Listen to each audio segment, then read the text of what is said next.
Assalamualaikum warahmatullahi wabarakatuh. Saya Gita Amalia dengan NPM 271210717 dari kelas 4 KB07. Di sini saya akan memaparkan materi tentang interworking sistem pada telnet.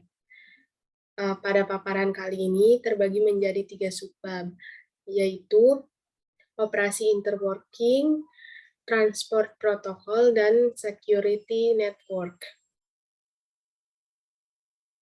Untuk pengertian telnet itu sendiri adalah suatu protokol client-server yang memungkinkan user untuk membuka dan mengakses jaringan komputer lain secara remote dari jarak jauh melalui internet.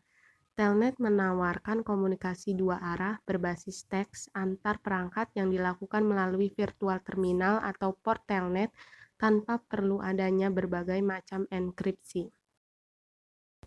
Untuk prinsip kerjanya menggunakan TCP/IP network dengan port 23 sebagai protokol transport untuk mengirimkan informasi dari keyboard pada user atau telnet client menuju remote host, serta menampilkan informasi dari remote host ke workstation pada user.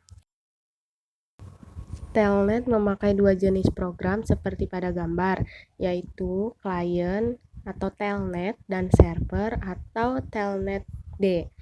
Akan ada dua program yang berjalan. Dua program tersebut adalah software client yang beroperasi pada komputer, dan komputer tersebut merupakan pihak yang meminta suatu layanan kepada server dengan menggunakan perintah atau command tertentu untuk melakukan koneksi remote dan menjalankan program pada telnet.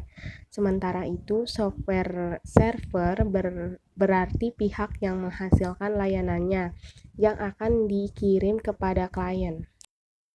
Dari dua program tersebut tentunya memiliki tugas masing-masing. Yang pertama ada tugas untuk klien, yaitu klien menghubungkan dan membuat network antara TCP dengan server yang ada.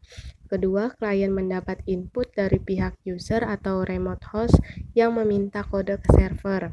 Selanjutnya, klien kemudian melakukan format ulang input dari user tersebut, lalu mengubahnya ke bentuk format yang standar. Barulah setelahnya melakukan pengiriman ke server. Lalu, klien mendapat output dari server dengan format yang masih standar. Dan terakhir, klien akan mengubah format output tersebut untuk ditampilkan ke layar. Selanjutnya, tugas server. Yang pertama, server akan memberikan informasi kepada software jaringan bahwa komputer pengguna sudah siap untuk dikoneksikan. Lalu, server menunggu permintaan dalam bentuk format yang standar. Kemudian server akan mengerjakan permintaan yang sudah disampaikan. Dan server akan mengirimkan balik hasilnya ke klien dengan bentuk format yang standar.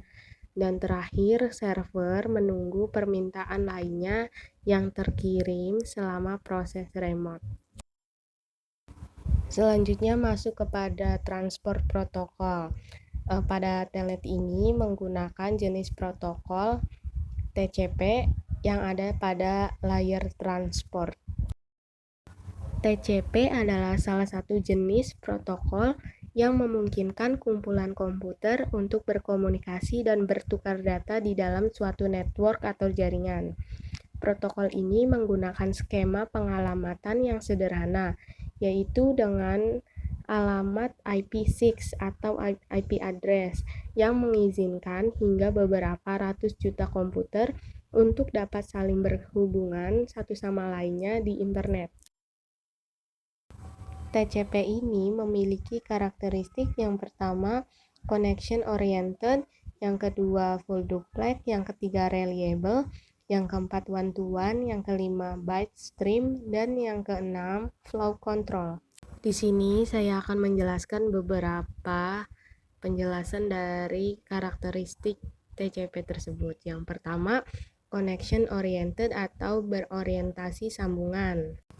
Sebelum data dapat ditransmisikan antara dua host, dua proses yang berjalan pada lapisan aplikasi harus melakukan negosiasi untuk membuat sesi koneksi terlebih dahulu.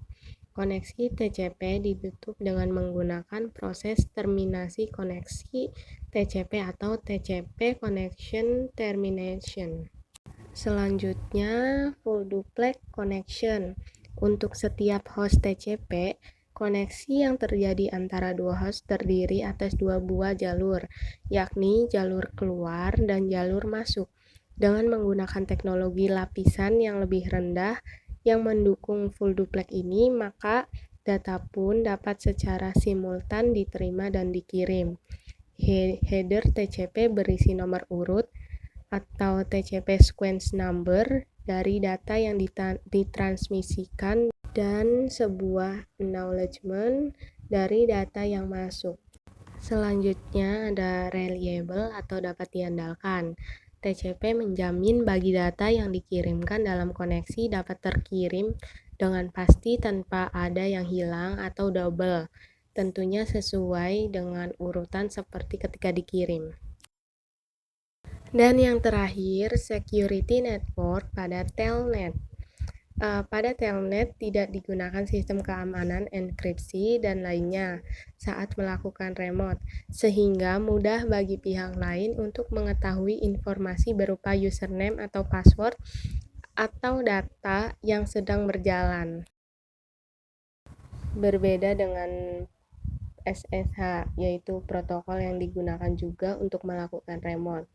SSH menggunakan sistem keamanan enkripsi dan autentifikasi kriptografi saat melakukan remote, sehingga informasi berupa username password tidak terlihat. SSH ini terbukti lebih aman bila dibandingkan dengan protokol sejenisnya, yaitu telnet. Kesimpulan dari semua paparan di atas yaitu telnet digunakan untuk mengakses jaringan komputer lain secara remote dari jarak jauh.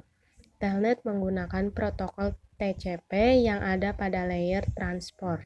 Karena telnet tidak menggunakan sistem keamanan enkripsi pada saat melakukan remote, maka hal tersebut dianggap tidak aman untuk melakukan remote jika dibandingkan dengan menggunakan protokol SSH. Ya, sekian presentasi dari saya. Apabila ada kekurangan dalam pemaparan materi dan kesalahan dalam pemaparan materi, mohon dimaafkan. Terima kasih atas perhatiannya. Wassalamualaikum warahmatullahi wabarakatuh.